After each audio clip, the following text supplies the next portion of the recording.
अस्सलाम वालेकुम दोस्तों। ड्रामा सीरियल दोलाब जे नई ईंदड़ एपिसोड में छा थींदो तव्हांखे सॼी कहानी ऐं अपडेट इन नंढड़ी ऐं छोटड़ी वीडियो में ॾींदासीं। दोस्तों वीडियो खे आख़िर ताईं ॾिसंदा। मुंहिंजे यूट्यूब चैनल ज़मीर जमाली खे लाज़मी सब्सक्राइब कंदा। दोस्तों सब्सक्राइब करण सां को अव्हां जो बैलेंस न करंदो, काफ़ी संजी हौसला अफ़ज़ाई थींदी ऐं तव्हांखे बि वधीक वीडियो ॾिसण वटां मिलंदा।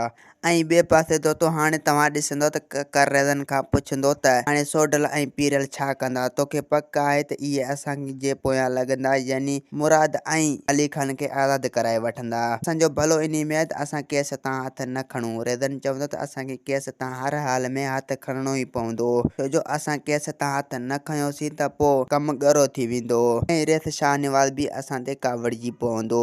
ऐं ॿिए पासे रेस शाहनवाज़ रेज़न खे चवंदो त अगरि तो हाणे मुंहिंजो कमु न कयो त पोइ तुंहिंजे मुंहिंजे विच में दुश्मनी थी वेंदी ऐं पोइ मां सोडल वारनि जो साथ ॾेई तोखे मराए छॾींदसि। रेज़न चवंदो त रेस तूं कॾहिं बि नाराज़ न थी, तुंहिंजो कमु हर हाल में थींदो ऐं तुंहिंजे कम जे पोयां मूं माण्हू छॾिया आहिनि। इहो कमु हाणे जल्द खां जल्द थियण वारो आहे। जॾहिं बि तुंहिंजो कमु थींदो त मां तोखे ज़रूरु इतलाह कंदसि। ऐं ॿिए पासे रेस मंसूर ॻोठनि जे माण्हुनि खां पुछंदो त तव्हांजे कहिड़े माण्हू सां इख़्तिलाफ़ आहिनि, तव्हां मूंखे ॿुधायो त मां उहे इख़्तिलाफ़ ज़रूरु हल कंदसि। तव्हां हाणे हिकु मुठ थी वञो ऐं तव्हां सां कंहिंजो बि इख़्तिलाफ़ कंहिंसां न हुजे, छो जो तव्हांजी साथ वधी वई हूंदी, यानी तव्हांजी संगत वधंदी हूंदी ऐं पोइ तव्हां दुश्मन सां मुंहुं ॾेई सघो था।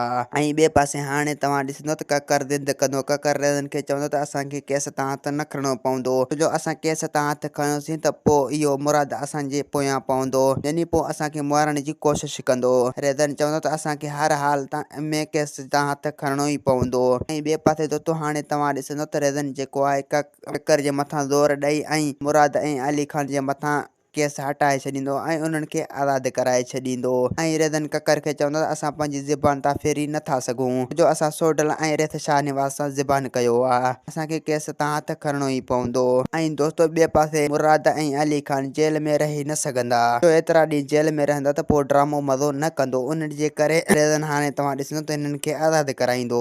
ऐं ॿिए पासे अम्मा साईं रेस मंसूर खे चवंदो त हीअ जाहिल क़ौम आहे, तूं इन्हनि खे सम्झाइण जी कोशिशि न कर। इहा क़ौम इहा कॾहिं बि ॿोली न सम्झंदी, अगरि हीअ सम्झनि हा त काफ़ी ॾींहं पहिरियां सम्झी वञनि हा। रेस मंसूर चवंदो त मां इन जाहिल क़ौम खे हर हाल में घरां उथारींदसि, पंहिंजे हक़नि लाइ ही ज़रूरु विढ़ंदा ऐं हिननि जाहिल क़ौम खे पंहिंजी सम्झाणी ज़रूरु ॾींदसि। ऐं ॿिए पासे पंहिंजी ककर पंहिंजी घरवारी सां ज़ुल्म कंदो ऐं उनखे पंहिंजी माउ रोकींदो त तूं पंहिंजी ज़ाल जे मथां एतिरो तशदुद न कर, अगरि तूं इन जे मथां ज़ुल्म कंदी त पोइ ही केॾांहुं वेंदी वीचारी, आख़िरकार ही तुंहिंजो ज़ाल आहे। ककर चवंदो त ही मुंहिंजो दुश्मन न आहे बल्कि ज़ाल न आहे, इन खे मूं पंहिंजी मक़सद हासिल करण लाइ इन सां शादी कई, न त मां इन छोरी सां कॾहिं बि शादी न कयां हा। कुंज चवंदो त अदा तूं हिन नियाणी सां ज़ुल्म एतिरो न कर, तूं कोशिशि कर त तुंहिंजो घर भलो हले ऐं तूं इन सां मोहबत करण हाणे शुरू कर, तूं इहे इख़्तिलाफ़ छॾे ॾे।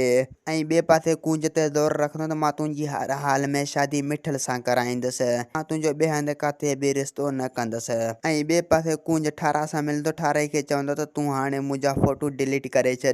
ठारा चवंदो त जेसीं ताईं तूं मूंसां संगत नथो रखी, जेसीं ताईं मां इहे फोटू डिलीट न कंदसि। अगरि तो अगराई कई त मां इहे फोटू सोट ककर ऐं अदा रेज़न खे ॾेखारींदसि। कुंज चवंदो त सोट तूं ईअं न कर, अगरि तो ईअं कई त अदा ककर मुंहिंजी बेइज़ती कंदो, इन में तव्हांजी इज़त बदनाम थी वेंदी।